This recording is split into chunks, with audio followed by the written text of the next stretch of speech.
ओम नमः शिवाय महारुद्राय बाबा धवलेश्वराय वालालिंग महाप्रभु दीपम यदि परम ब्रह्म दीपम यदि जनार्दन दीप हरतु मे पाप पूजा दीप नमस्तुते धवलेश्वराय वालालिंगाय नमो नमः। संसार सुखी रखंतु। आज धर्मर मास कार्तिक मासर शुभ गुरुवार रे समस्त श्रद्धालु भक्त मान को आशीर्वाद करंतु। मनस्कामना पूर्ण करंतु। कर्म क्षेत्र उन्नति करंतु। ग्रहरिष्ठ खंडन करंतु। जगतर मंगल करंतु। विश्वर कल्याण करंतु। आपण नाम प्रकाश करंतु। सेवकर डाक श्रवण करंतु।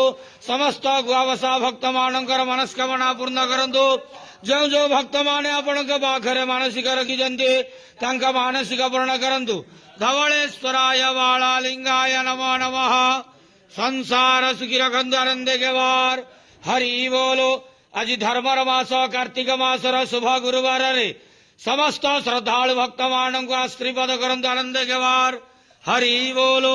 धवलेश्वराय वालालिंगाय नमो नमः।